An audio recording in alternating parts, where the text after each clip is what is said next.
Bonjour à tous, je suis ravi de vous retrouver sur la télé d'Eric. Aujourd'hui, je suis accompagné de Lucie. Bonjour Eric, bonjour à tous. Et donc, comme vous l'avez pu le voir, on va vous parler d'une boîte. Qu'est-ce que c'est cette boîte? Il y a de nombreuses connectiques, il n'y a pas d'écran, il y a des LED et des boutons en façade. Donc, qu'est-ce que c'est ce produit? C'est tout simplement le DAC, un Digital Analog Converter. Donc, on vous en parle très souvent dans le blog, sur les différents guides de la boutique.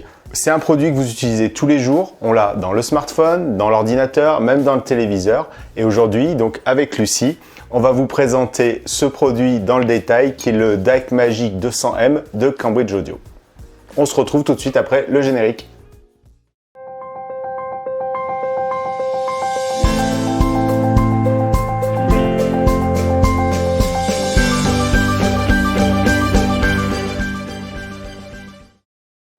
Voilà, donc aujourd'hui on vous parle du Cambridge Audio DAC Magic 200M. Donc Lucie, tu as publié tout récemment un article et un test sur le blog. Tout à fait. Et donc on va vous présenter ce produit, quel est son rôle, quels sont les connectiques et comment on le branche et surtout quelle musique on va en tirer de ce produit-là qui est essentiel dans un système hi-fi, dans toute installation audio. Mais avant tout, Lucie, qu'est-ce que c'est un DAC ?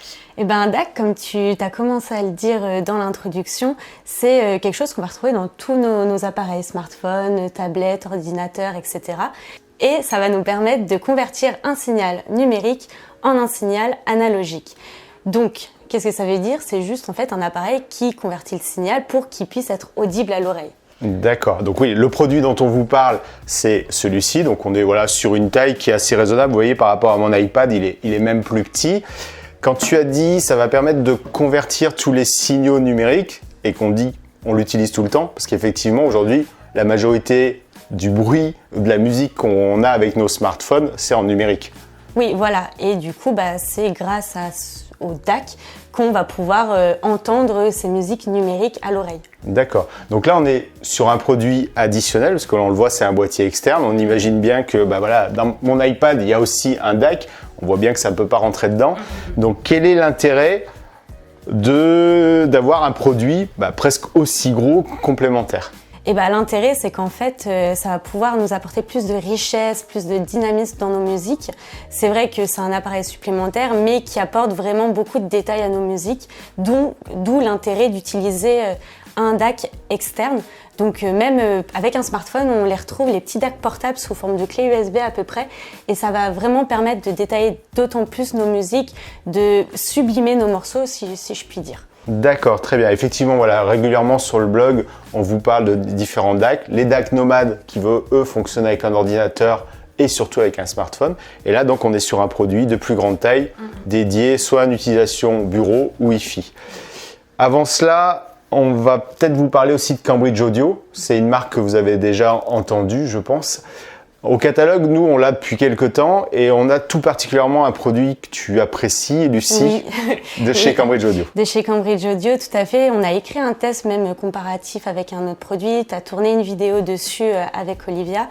Et c'est le Cambridge Evo 150 qui est un ampli que j'affectionne tout particulièrement pour la qualité musicale, mais également pour son design. J'aime beaucoup le grand écran intégré, les panneaux latéraux qu'on peut changer, voilà. Voilà, complètement. Donc c'est vrai qu'on vous invite aussi à aller voir nos vidéos, nos tests sur le Cambridge Evo 150 qui effectivement ne ressemble pas à un bon vieil ampli hi-fi avec plein de boutons. Là, on a un bel écran en façade et puis comme tu le dis, ils ont poussé même la subtilité jusqu'à pouvoir changer les façades latérales. Donc voilà. Donc Cambridge Audio, c'est une marque qui fait attention au design et qui est bien sûr réputée. Alors je crois que c'est depuis 1968, donc ça fait plus de 50 ans qu'ils font de la musique. C'est une marque anglaise, donc voilà, pareil, là aussi, la réputation des marques anglaises n'est plus à faire. Et nous, au catalogue, on les avait rentrés avec des petites enceintes Bluetooth qui ont énormément plu, parce qu'elles permettaient en plus de faire de la stéréo. On a toute une gamme, ils ont toute une gamme de convertisseurs, de DAC. Oui. Et puis, on a toujours au catalogue un très bon lecteur qui est le CXN de chez Cambridge. Donc voilà, une gamme complète. Et aujourd'hui, on vient parler d'un plus petit produit en termes de taille, mais voilà, qui est, on le sait nous déjà, à la hauteur de ce que fait Cambridge Audio. Donc revenons à notre fameux DAC Magic 200M qui est avec nous aujourd'hui. Qu'est-ce que tu peux nous en dire déjà en termes de boîtier, de connectique ? Alors, comme on peut le voir, c'est un DAC qui est plutôt assez compact. Si on met à côté le blosson de Node, il est légèrement plus profond, mais voilà. On est sur quelque chose de très compact quand même. Donc si on parle plutôt du coup de la face avant, qu'est-ce qu'on y trouve? C'est quelque chose de très épuré, de très simple, de très ergonomique également. On a le bouton marche-arrêt, on a également le bouton de sélection des sources, on va revenir au connectique juste après. Une molette de volume qui est assez rare sur un DAC, c'est vrai que c'est toujours mieux de gérer le volume directement depuis le DAC quand il y en a un. Comme ça, on règle au niveau sonore qu'on souhaite et puis après on n'y touche plus. On a également un filtre, donc on va pouvoir régler le filtre. Et aussi quelque chose qui est plutôt important, quand on fait attention à la qualité des fichiers musicaux qu'on écoute, c'est le taux d'échantillonnage. Et là, on a un système de LED qui va nous permettre d'afficher le taux d'échantillonnage du morceau qu'on est en train d'écouter. Oui, alors c'est vrai que voilà, pour utiliser de nombreux DAC au quotidien aussi, par exemple, il y a une marque que j'affectionne énormément, qui est la marque anglaise aussi, Chord Electronics. Eux, ils ont pris un parti pris très design, très lumineux, où effectivement le taux d'échantillonnage, le 1644, le 2444, le 2496, c'est des nuances de couleurs, même si elles peuvent être très tranchées. Sauf que finalement, c'est très sympa en démo au départ. On est très content d'avoir un produit un peu design, très lumineux. Mais on ne sait jamais au final si on est dans le beau taux d'échantillonnage, si le DAC fait bien son job. Donc là, on le voit en façade, c'est clairement écrit avec la petite LED qui s'affiche selon le signal numérique reçu par le DAC. Ouais, donc ça, c'est un bon point. Et puis, comme tu le soulignais, la molette de réglage sonore, effectivement, ça paraît évident en hi-fi, mais aujourd'hui, avec la tendance où les produits sont de plus en plus petits, si je reviens encore sur les DAC de chez Chord Electronics, pareil, c'est juste des boutons plus-moins. Et c'est vrai que la bonne vieille molette, c'est très bien. Et puis tout hi-fi le sait, c'est que derrière, la gestion du son, elle est plus qualitative. Tout à fait. Voilà, en ce qui concerne plus du coup la partie voilà, les connectiques. Donc là, il y en a beaucoup sur celui-ci quand même, pour sa taille en tout cas. Il est plutôt très riche parce que du coup, on va pouvoir venir connecter nos différentes sources numériques de 3 façons différentes. Donc on a du numérique USB, du coaxial et de l'optique. Donc n'importe quelle source numérique, en soi, on peut venir la brancher sur le DAC. D'accord. Numérique USB, ouais, ça veut dire qu'il va se brancher directement avec un ordinateur. Oui, voilà, tout à fait. On branche notre ordinateur via un câble USB. Là, on a de l'USB-B, c'est de l'USB-B. Donc, si notre Mac, par exemple, est en USB-C, il nous faut un câble USB-C vers USB-B et on branche directement notre ordinateur sur le DAC. D'accord. Et là, comme je le disais en intro, les DAC, vous en avez de partout. En fait, le DAC de l'ordinateur, c'est votre fameuse carte son. Donc, si vous êtes habitué au grand PC Tour, vous savez qu'il y a une carte son dédiée. Si vous avez un MacBook ou un petit portable de Dell, pour citer quelques marques, c'est les sorties jack et autres. Il y a la carte son qui est derrière. Là, on utilisera donc l'USB avec celui-ci. Tout à fait. Si on en revient donc au connectique, à l'arrière, on vient de parler des entrées numériques et donc on a les sorties analogiques. Et là, ce DAC-là, on propose plusieurs formats. Oui, voilà, tout à fait. On a le format XLR et le format RCA pour venir connecter le DAC soit à une paire d'enceintes actives, soit à un amplificateur directement. D'accord. Donc là, on commence déjà à voir où va se placer le produit. Voilà. C'est-à-dire, il y a la source, l'ordinateur ou le node que tu as montré tout à l'heure. Et on va vers un ampli. Donc, soit intégré à des enceintes, comme nos fameuses acoustiques énergie qu'on a avec nous, soit, bien sûr, sur l'ampli. Tout à fait. C'est un peu l'élément central, j'ai envie de dire, qui se place pile entre les enceintes et entre nos sources. D'accord. C'est vrai que quand on voit toutes ces connectiques, on a un peu l'impression d'avoir un hub musical, un concentrateur dans lequel je viens brancher donc l'ordinateur ou un streamer USB. Je peux venir brancher ma télé aussi.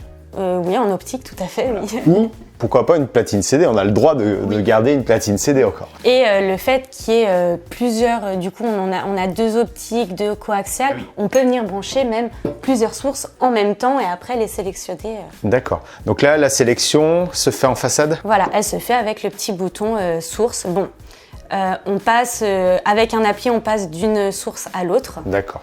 C'est pas ce qui est le plus pratique, mais on s'y retrouve facilement parce que c'est bien écrit devant sur la façade. C'est vrai que en lisant ton blog, je vois que tu es très emballé. Si on devait lui trouver un défaut, c'est effectivement le sélecteur, faut les passer les unes après les autres. Voilà, ça. Alors, on n'a pas un accès direct. Avec une télécommande, peut-être que ça aurait été un peu plus pratique. D'accord. Mais en tout cas, voilà. Donc, on a avec ce DAC 200, ce DAC magique 200M de chez Cambridge, on a un produit avec plein de possibilités de connectique, aussi bien en entrée qu'en sortie. Quand on dit DAC, un digital analog converter, il y a le fameux converteur, c'est donc une puce électronique qui fait le job. Voilà, tout le monde qui s'intéresse un peu au DAC fait attention à la qualité de cette puce, voire de ces puces. Donc, qu'est-ce qu'on a à l'intérieur en termes de convertisseur? Alors, le DAC Magic, il intègre une double puce sabre. D'accord. Donc, double puce, pour quelle raison? Qu'est-ce que ça apporte? Eh ben, en fait, on a une puce pour le canal droit et une puce pour le canal gauche. Pour bien séparer le traitement des signaux numériques. D'accord. Voilà, c'est aussi un thème qu'on aborde très souvent sur le blog et sur la télé, c'est la capacité de traitement, on va dire. Et effectivement, de plus en plus, on le voit quand on monte en gamme sur les DAC, on va avoir un ou plusieurs puces de conversion. Et comme tu le disais, là, ça permet de séparer la droite, la gauche. Donc, ce qui fait que finalement, le DAC, il a 2 fois plus de puissance et là encore, on le sait, c'est pour améliorer la qualité sonore parce que ça diminue le jitter. C'est-à-dire qu'il est plus à l'aise, donc il met moins en tampon, il bufferise moins et donc au final, à l'écoute, c'est significatif. Et si je peux revenir sur quelque chose, on parlait des connectiques à l'instant, il intègre aussi un récepteur Bluetooth pour le coup, ce DAC. Donc c'est plutôt intéressant. Enfin, imaginons dans une installation de bureau, vous avez votre ordinateur, votre DAC et vos enceintes. Ça peut être plutôt intéressant parce qu'une fois que l'ordinateur est fermé, vous pouvez tout à fait envoyer les musiques depuis votre smartphone sur le DAC. On touche à rien et on profite quand même encore du DAC. D'accord, oui effectivement, c'est très intéressant. Donc justement, là tu as commencé à évoquer les usages. Dans l'article du blog, tu en présentes plusieurs. Donc, et on a évoqué où se placer ce fameux DAC dans la composition hi-fi. Donc aujourd'hui, premier cas, j'ai mon système hi-fi. J'ai un Node de chez Bluesound, on vous en parle très souvent. J'ai fait une vidéo complète sur BlueOS. Bon, voilà, j'adore le système BlueOS, la télécommande, l'application sur le smartphone, elle est top. Franchement, pour un produit à moins de 600 €, il fait le job. J'ai donc ce produit-là dans mon système hi-fi, branché sur mon ampli. Qu'est-ce que va m'apporter le DAC magique? Où est-ce que je le branche? Qu'est-ce que je fais? Eh ben alors, on va utiliser en fait les sorties du Node pour rentrer sur le DAC.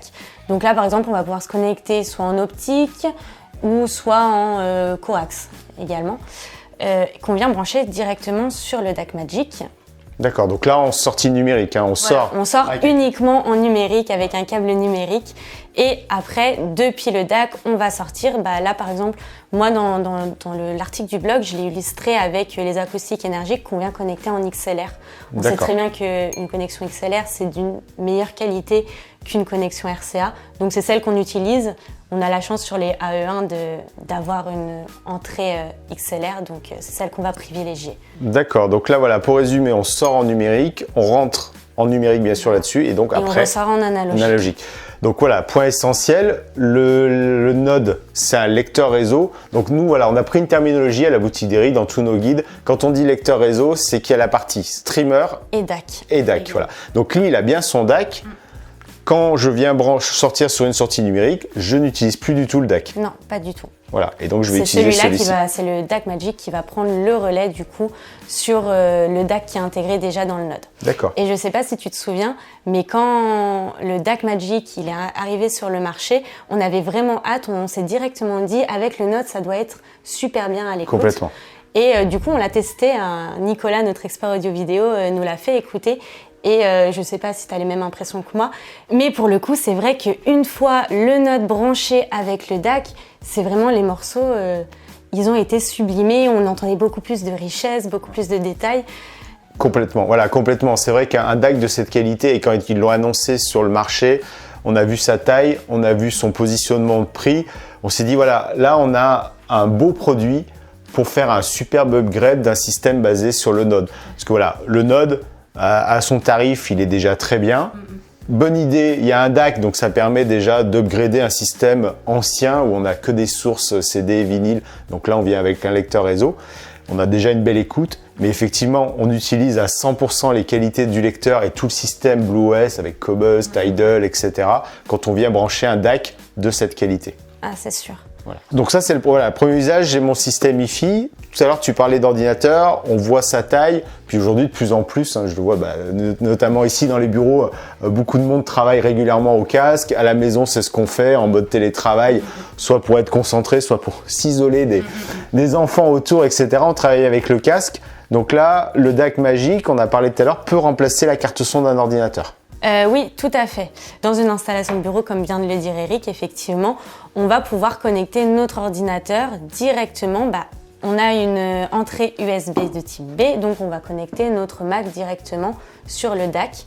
Et après, du coup, dans une installation de bureau, comme tu le disais très bien, soit on va en profiter au casque grâce à la sortie casque qui est sur le DAC Magic, donc c'est du 635, soit on va brancher nos petites enceintes, donc ça peut être les Q Acoustic M20 par exemple, qui feront tout à fait le travail pour une installation de bureau, elles ont le bon gabarit, ou alors des petites HD3, Audio Engine HD3. D'accord.